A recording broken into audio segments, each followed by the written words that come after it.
Cleveland Clinic, Florida provides individualized treatment plans for excellent outcomes of health problems ranging from the most common to the most complex, even in cases considered untreatable by others. Cleveland Clinic, Florida. Every life deserves world-class care.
Yeah, what up, y'all? Welcome to the KVJ After the Show Podcast. Yeah. What's happening?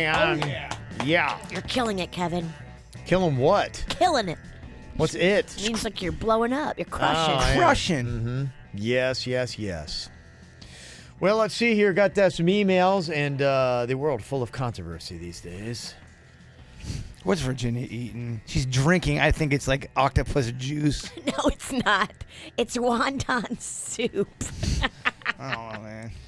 You think I came over here and milked some octopus and made a juice and now I'm slurping on it? Can you milk an octopus? They got octopus milk? They have ink. They have ink. Oh, they do have ink. Yeah, but I mean, what would their babies drink?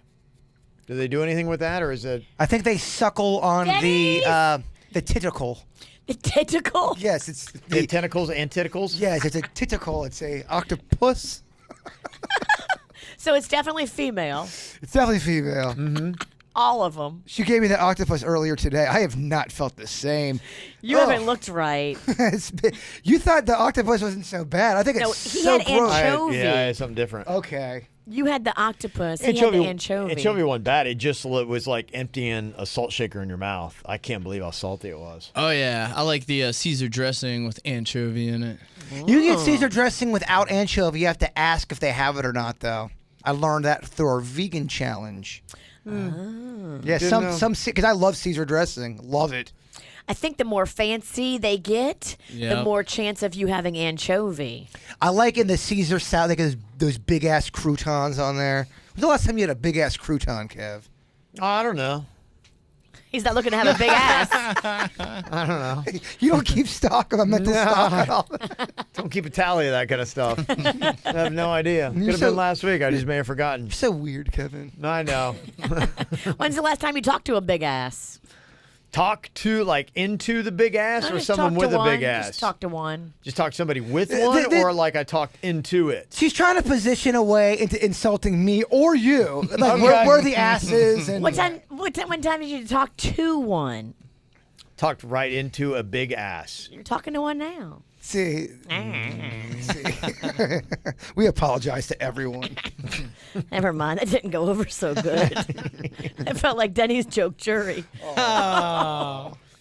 Taking everybody down with the zingers today. Yes, she is. Fucking feed her some wonton soup and she's evil. Yeah. Wontons give me power. Go ready to go. Dang. Oh, this is kind of funny. If you know anything about movies from like the 80s, early 90s, there were two big players. They still do it today, but they're not like what they were in the 80s and 90s. Arnold Schwarzenegger and Sylvester Stallone. You know, it was like who was going to reign supreme, who was the biggest action movie star on the planet. And I think they had their own little personal pissing match that was going on. And one would come out with a blockbuster movie, and so everyone's like, oh, I'm going to come out with a blockbuster movie. And so it would go back and forth. If you go head to head, though, Stallone wins. He does? I think he does. I do. I think overall his body of work is better than him, and I think he's just a better action. I think he's a better actor. trying to think. Who's made more money? Because that's really the only thing that matters in the end. They both got franchises that did well, but he's got a major. Rocky's got a couple. He's got Rocky, and he's got Rambo. That's three, or that's. Jeez, what the fuck? Talk. It's two franchises that are. Talking to an ass. He's got two major franchises. Yeah, I think probably what it is, I'm thinking a little bit around this time era, like end of the 80s, into the early 90s. And your Rocky started, I think that was late 70s, wasn't it? Yeah. Rocky's was definitely before Terminators. Okay, so They're yeah. 70s. Rocky was 76, Rocky 2, 79, Rocky 3, 82. Wow, they waited that long to do part 3. Rocky 4 was 85. So, and then he had done like at the late 80s, he had Cobra in 86. This is Sylvester Stallone. Over the Top 87. He had Rambo 3 in 88, Lock Up in 89, Tango and Cash 89. Then he did Rocky 5 in 1990. He did Oscar in 91, and you're like going, uh-oh, because I think Rocky 5 was a disappointment compared to the others. Then Oscar, he did a movie called Stop or My Mom Will Shoot, and that's when I knew it was not going well. Well, this is what I have is the story behind that. And you think about it at the time. So that's what, at that time, that's what Stallone was doing. So Stallone had major hit, and trip. And so he's like, okay, I can't screw up again. So he's just, trying to look into everything Arnold Schwarzenegger is doing. And so if you look at about this time, late 80s into the early 90s, you've got Arnold Schwarzenegger doing Commando. I remember that was a big one. That was 85. Predator 87, The Running Man 87, Red Heat 88, Twins 88, which even though I think it was corny as hell, is doing well. Total Recall was 1990. Kindergarten Cop, as awful as it is, did well. It wasn't awful. In 1990. Come on. Terminator 2 was 91. So here you are. I mean, at that time, Arnold Schwarzenegger, I think, has the nod, at least as far as career momentum. So here they are. Sylvester Stallone is trying to get his mojo back. Schwarzenegger's trying to maintain it. So there's this movie plot that is out there and a script for Stop or My Mom Will Shoot. With Estelle Getty from the Golden Girls, and I saw it in the theater. I know the movie well. And so it's being shopped around. As you can imagine, these things happen. The word is, hey, there's this script on the street. And so Arnold Schwarzenegger reads it and is like, oof, this thing is awful. And so he's like, but tell Stallone I'm pushing really hard for it and I want it. So somebody planted that in Sylvester Stallone's ear that, hey, Schwarzenegger, he's got the role on this, but we can work it out where you could yank it away from him if you want to take it. And Stallone's like, done. Give it to me. I'll do it. And They tricked him? Schwarzenegger totally fucked Stallone and tricked him into thinking that he was going to do Stop or My Mom Will Shoot. And Sly took the bait, did it, and it's like the biggest flop of his career. I mean, it was a bad. I mean, when I say bad, I mean it's just it's not the good kind of bad. You want to take your foot and throw it through the TV. Yeah, and then Schwarzenegger goes on to make right after that Last Action Hero, True Lies, Junior, all these other movies. And then let's see what Stallone does after that. He did rebound. Cliffhanger, I think, was pretty good, right? That was big, and I think Copland also was another critically acclaimed Demolition movie. Man. Then he did Judge Dredd, which I remember that tanked. They laughed at that. Assassins, Daylight. Then Copland was all the way in 97. So, yeah. So it took him a little while to kind of get his composure back. He's even talked about how he had another slump going into before one of the last Rockies. Not this last Rocky, but the one before that. Nobody was taking his meetings. Nobody was taking him seriously. And it was one of his later Rocky movies, the one you like where he's at the graveyard or the gravestone with his wife. Yeah, that was and all Rocky Balboa. That is the one that brought him back to life. And he said he was so thankful for that movie because he was down and out. Yeah, he was, and I thought that was a legitimate movie. I thought that was good. I mean, even though he keeps rocking back to the franchise, that was in 2006, so now that's 11 years old. I was watching Rocky IV not too long ago. Holy cheese dick! I mean, it's unbelievable. It's so you have to walk into that suspension of disbelief. Have you ever because seen it's that? So unreal. No. You've never seen Rocky IV? No.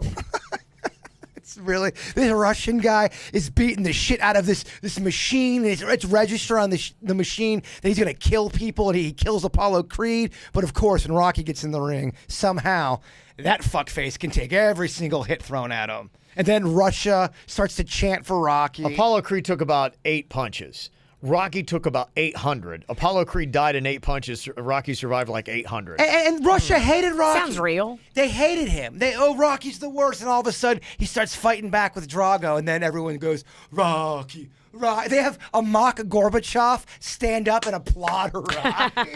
Some of these movies... Did they put this, the stain on his head? Yeah, it was made to totally look like Gorbachev. That's awesome. In some of these movies, you wonder, how did somebody not pull him aside and be going, hey, Sly, hey, just something real quick to think here. We've built up this whole thing about he punches so many pounds per square inch. He kills Apollo in 8 punches, yet you're going to take 800 in this match. And also, Sly, do you really think because you start beating up the Russian, the entire Russian crowd is going to, he's beating our guy. Let's jump on America's ship. Because he's so resilient. Yes. Come on. You're right, but I watch it every time it's on. It does. I do. Yeah. So I can rip on it.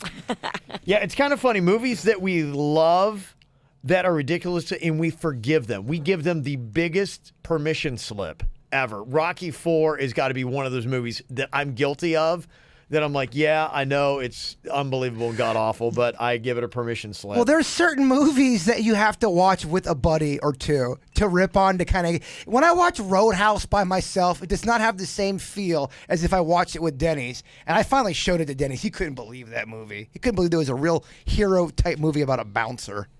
And you normally hate bouncers. Oh, I can't stand bouncers. And they don't like me either. Tit for tit. Yes. 2 tits. So titty. So titty. I was also going through this list on movie scenes that were totally made up on the spot, that they just, did the improv on, and they said, brilliant. The one movie that was filmed in Davie here, Caddyshack, which is a classic, the Bill Murray scene where he's out there whacking at the flowers. They just gave For an him incredible Cinderella the singing, let him story. go. This unknown comes out of nowhere to lead the pack. At Augusta, he's on his final hole. He's about 455 yards away. He's going to hit about a 2-iron, I think. And he's whacking all the flowers that are out there. And they just let him go. See, that to me, I would be so self-conscious if I were on a movie set. I'm like going, I'm just wasting people's time. Like, I'm just up here. I don't even know what I'm doing. Yeah, but Bill Murray, the thing about that, Chevy Chase and Bill Murray, especially at that point, hated each other. And they only had Bill Murray for, I believe, 2 or 3 days to film everything. Oh, wow. And a lot Okay. of the scenes, the one where he is in there with Chevy Chase, and they're doing the cannonball, and they're talking, people on set were like, oh, man, they don't fucking like each other. How's this going to go down? And no drama happened, but they knew they had to get their shit real quick, and they had to shoot it real quick because they only had Bill Murray for X amount of time, and they let him go on a lot of stuff. Because he's Bill wow. Murray. Do you follow Bill Murray on Twitter? No. You well, need I to. don't know. I might, but I don't. You know what? I have such a broad base. Like, I don't see if somebody ever sends a tweet. He is so funny on Twitter. He just cracks me up. He's naturally funny, dude. He's coming to Miser Park Amphitheater early next year. Oh, yeah, I would totally go to that. he's got a former women that got the dirt on him. Really? Look up Bill Murray's secrets, all that kind of stuff. Well, give me some highlights. They say that he was very alcoholic, very just kind of moody, can be mean, had mean streaks in him, can be a bit of a dick. I actually played baseball. One of my coaches got into a fist fight with Bill Murray. Really? No way. They were doing some type of some golf benefit, or maybe a softball benefit. There was a lot of drinking involved, and I guess Bill Murray got out of line and said something to my coach's friend, and then they said it was a huge brawl. They were choking each other, punching one another. Wow. Yeah, that's what he could go, oh, Bill Murray was the biggest asshole. That was his accounts. Oh, I love those stories. Famous people that punched you. Yeah. Uh-huh. I actually punched a famous person. Who is that one kid from, was it Nickelodeon? Oh, yeah, Kyle Massey. Yeah. Punched the shit out of It him. was accidental, yeah. Your hand It was. just flew, yeah, and decked him. Imagine that. Jerry Bird was Italian talking with his hands. I was trying to tell Kevin something. I go, can you believe? Biff. And he grabs his mouth and go, hey, dude, I'm sorry. And then Kevin looks at me and goes, you know who that was? I go, no, I don't have kids. He goes, that's blah, blah, blah. Yeah, he was on That's So Raven. It was Like, like I'm Raven's sorry, best dude. friend, yeah. I'm so sorry. Kyle Massey. I punched the fuck out of him. Are you growing your mustache into your mouth? Yeah, for the movie. Okay. Yeah, I'm all fucked up right now. Because there's a lot of hair all over your top lip. I know, it's annoying. Everything about my body right now is so annoying. What's the theory behind that? It seems like it's trimmed on top and then it's hanging low into your lip. Well, just trying to match up the shots as best we can. I mean, they're not going to be matched up. So you're right. I might as well just fucking shave it. But thank you, though, for breaking the podcast down to... I'm sorry. I just couldn't focus. Because I'm trying to think if you are making out with any chicks. I'm not making out with anybody. For the 100th time, I'm not seeing or dating anybody. Well, your lip kind of proves that. Yeah, I'm not. I told you. I'm not lying to you about it. If a guy was going to kiss you with that, That would If a be. guy was going to kiss you. I mean, for me, I'm Yeah. saying if a guy was going to kiss okay. me with that, I'd be like, dude, you've got to trim the hair in your lip. So tomorrow during one of Virginia's dirts, I want to break down the dirt, stop the dirt, so I Stop can it all. critique some of her physical shit that's flawed. Okay, let me take a look at this. I always feel it too because she's staring at me for about 30 seconds, Yeah. looking me up and down. I can feel the judgment. So I'm like, all right, what's she gonna fucking pick apart now? Here we go. Yeah. What else you got? You want to go after my Here we pants, go. my gut, my teeth, my eyes, my fucking neck? What? What do you want? Let's do it. Let's get it all over with. Well, I was just curious about your love life, but your lip kind of does prove that you're telling the truth. If I was with a girl, I still wouldn't shave, and she would understand that I'm doing it for work, and she'd be cool with it. So you don't know if I'm kissing anybody or not, but I'm Yeah, not. You can't kiss a new girl with that. All right. That's an old girl. You can play that line with. Okay, a new lady. girl, you can't. Lady, you know nothing about nothing. Well, tell me something. What then. you know- Why don't you teach me, bitch? What you don't know could fill a book. Teach me then. I got nothing. I want to learn about your love life. I want to know where you go. I want to smell your fingers. I don't have a love life right What is this all like? Some kind of like a trick to try to get Jaber to talk about his love life? That's what's so annoying. Is 'cause I am being honest, and then people Yeah. are like, "Bird, you're so closed off with your love life." I'm telling you, motherfuckers, right now. There's nothing to tell. There's nothing to tell. Well, a man can only go so long as a sexual camel, so I'm watching you. Oh, I don't know, Virginia. Eventually, he has to drink. Ask a man who is a sexual. Well, you're an anomaly. Man could go pretty long, actually. See, you're a man with no options. The bird has options. Okay. That's why I believe eventually the Yeah, the I know. camel will come to drink. Eventually, yeah. Oh my gosh, I might start dating again. Who would have thought? Of course. Well, I just want to be involved when that happens. No, I don't think you want her involved. I definitely don't want her involved. I don't have any time to get serious right now. I know that sounds like a cop out. It does. All right. Kevin wants you to move on, and I agree with him. All right, let's see. So angry. Not angry. Do you sense anger, Kevin? I think you're masking it. I think deep down you're angry, yeah. I am. Yeah, you Yeah, are. yeah, you're very You're annoyed. so pissed. I'm annoyed. I'm not angry. There's a difference. I'm trying to sort out what I think about this whole thing. This last week there was kind of a different take on the NFL and even some of the owners and how they were with this controversy. This going because they knew how passionate a lot of their players were about being able to let their voices be heard, racial injustice in America, and they wanted to make a statement. And so it was kind of like week one. A lot of the owners, including Stephen Ross, the Dolphins owner, support my players, all good. They did that. Trump had his, and this was right after even Trump did his whole thing. And then I don't know what was all going on or what they heard or how much backlash they got. I was like everyone else. I only know what you know. I was only hearing the sideline comments on both sides of it. People are very angry, obviously, on both sides of this. And then all of a sudden, it was kind of weird because some owners then really kind of changed their tune. Stephen Ross being one of them, Dolphins owner. And Adam Gase, who's the Dolphins head coach, he was like, got two options. He's like, either stand for the anthem or stay in the tunnel. And he's like, that's it. We're not going out there. We're not making a public display of this thing. He's like, if you're not going to stand for the anthem, just don't even come out. And so that was his thing. And they were asking him why. And the media want to get more information on this. Like, okay, what's really changed? And he's like, I don't owe you an explanation. I'm not going to tell you. It's a money-making business. That's just the way it is. Yeah. So he didn't lend anything to it. Jerry Jones, who owns the Cowboys, probably the most visible owner that's out there. So much money behind this franchise, the most valuable NFL franchise that's out there. And the first week, he came out with his players, locked arms. They kneeled down before the anthem, then stood up for it. So you're like going, okay, he's there with his players, everything's good. But, they did what a lot of people seem to like in the fact that they were still standing for the anthem, but they made their point. It was like, okay, did they maybe do the win-win situation? After that, Jerry Jones is like, okay, no more kneeling. Not going to be doing it. So he was like, look, if you're... Because he caught a lot of heat. He's like, well... Maybe These guys he still aren't did, but he used did to it before. catching this level of heat. And he just said, look, he came out and said, if you're going to, I'm going to bench you. If you kneel during the anthem, then you're going to get benched. You're not going to play.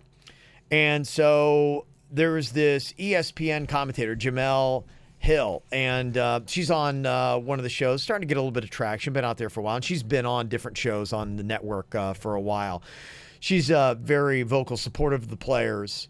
in what they do. And she said a lot of stuff on her Twitter. In fact, last month she called President Trump a white supremacist. And she didn't get suspended for that tweet. But I think ESPN was like, they don't, ESPN's like, they don't like taking a lot of heat. Let's not step in too much political. Let's try to stay in sports. Yeah. So she now has been suspended for 2 weeks after tweeting that fans can hurt NFL owners by boycotting certain advertisers. She tweeted out on Sunday night in response to Jerry Jones, the Cowboys owner, who said any player who didn't stand in the national anthem wouldn't play. And so she was like going, okay, well then we need to start looking at the advertisers for the Cowboys, and you need to start boycotting the Cowboys.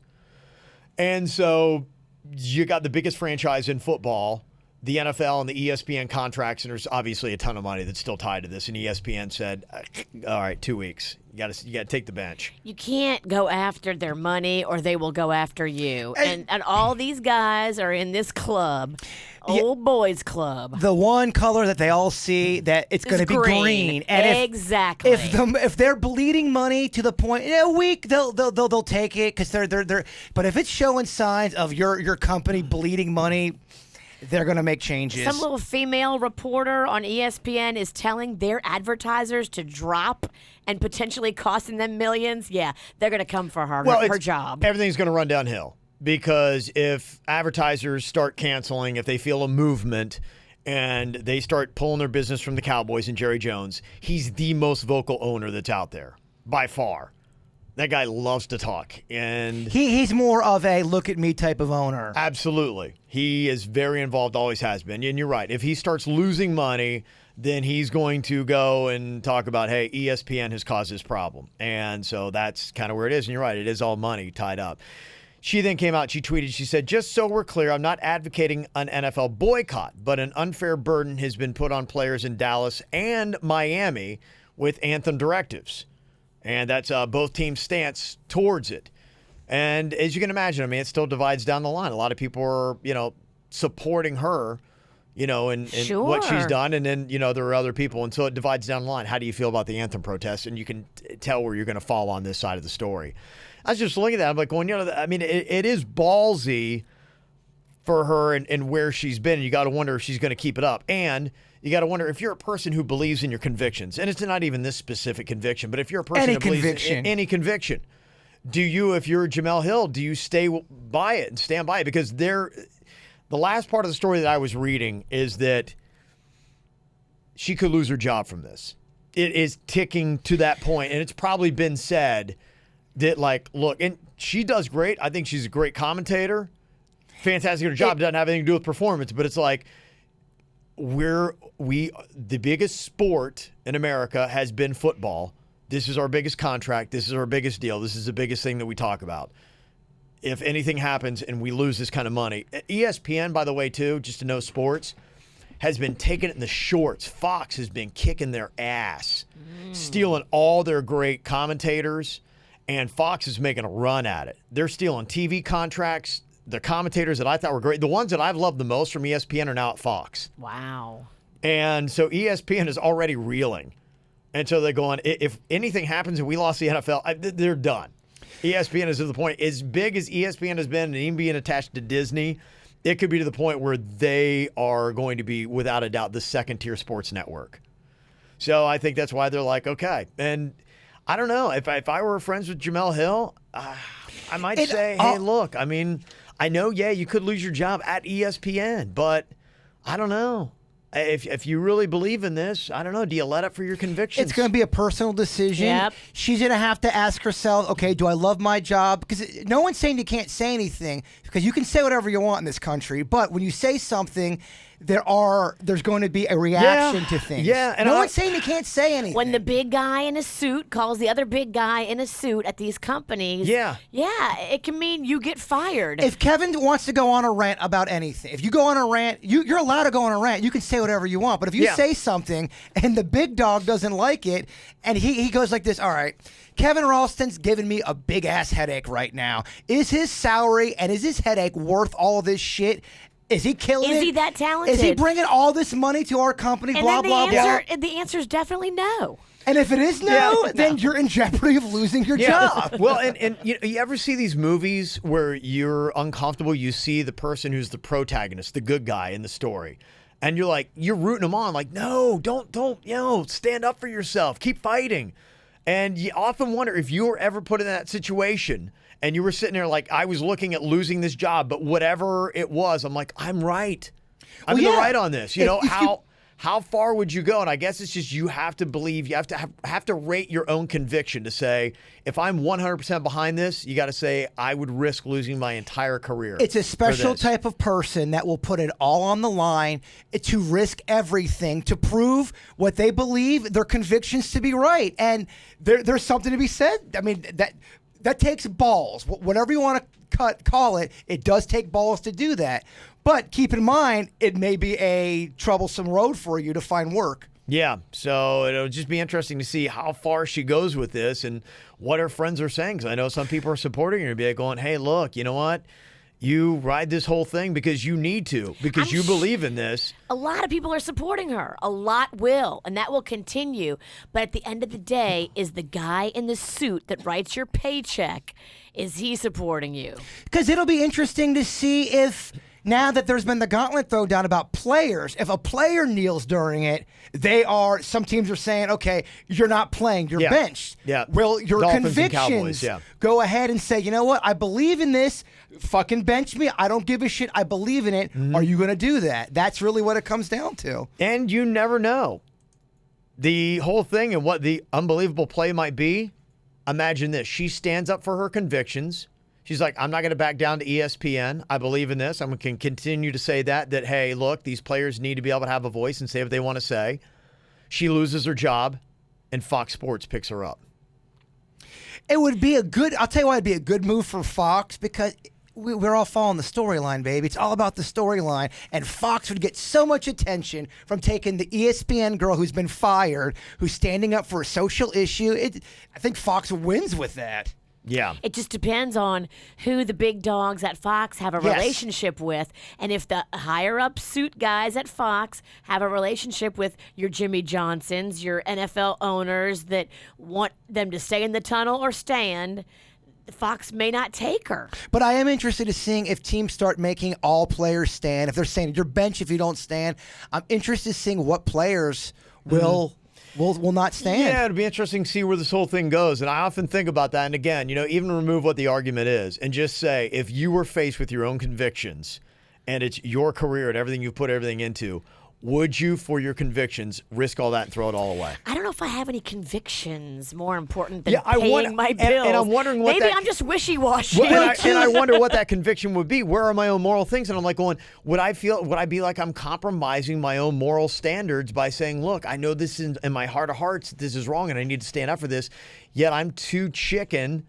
to do it, and because of that almighty paycheck, I'm not going to say anything? Or would I be like going, you know what? I'll be damned. I believe in this, and if I get fired and lose my career, then so be it. And there are people like that will do that. Yeah. I think people who have a family and have kids and that they're worried about feeding them and making sure that they have a life, I think they're going to probably think about it a little bit differently, possibly. It's a little scarier. Yeah, because not only do you have mouths to feed, but you're also a role model for those kids, too. But then you could argue, I'm a role model, and I'm showing my kids, look, I stand up for what I believe. You're right. I see. I mean, I totally respect someone that would throw it all away and do it. You can see both sides of it. You really can. It is an interesting time and an interesting argument with passionate people on both sides of it. I would say majority of the people keep their job and shut up. I do think the majority of people do. They don't want to rock the boat. I think you're probably right. Now, they're safe and they're comfortable. That's why I'm interested to see exactly how far she's going to push it. With everything that that's riding on the line, and she pops off a good bit, will this completely silence her, and will she play good girl, or will she be going, you know what?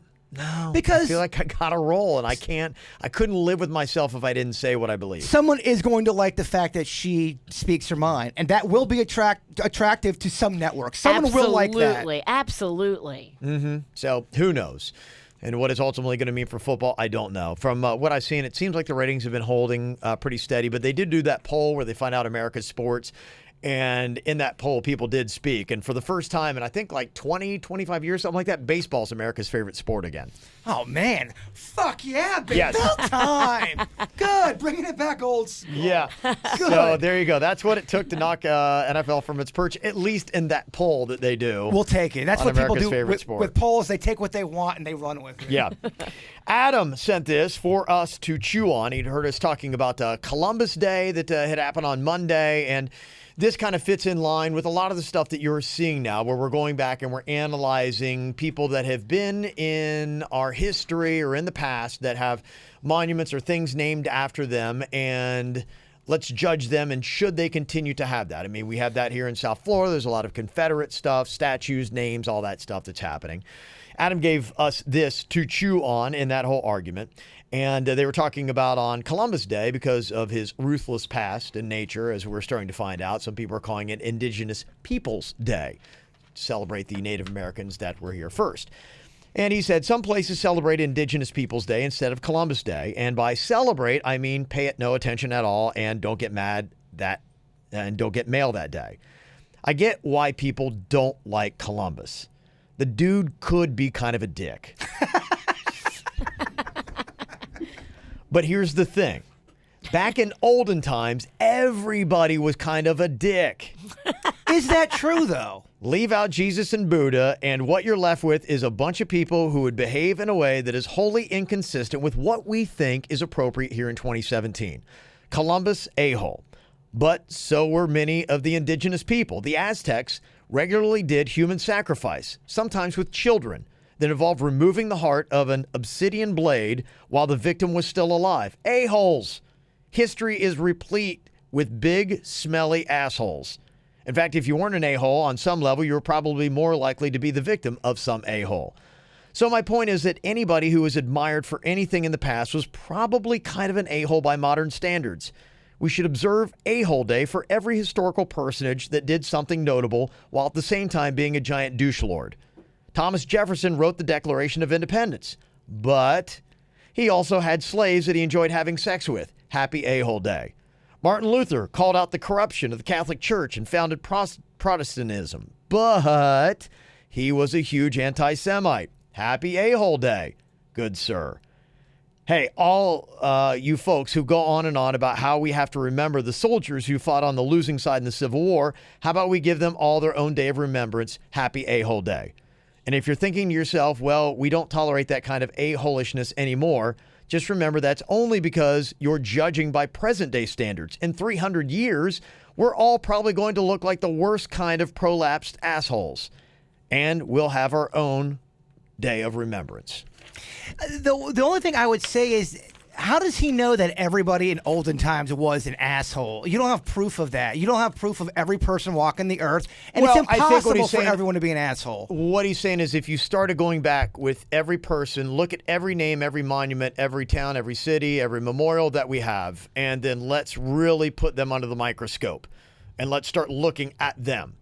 And you are going to have to erase probably a majority of those figures for something that under today's standards we're going to judge them for and say, not cool, man. A wise man came in this room last week and said that's how they got shit done.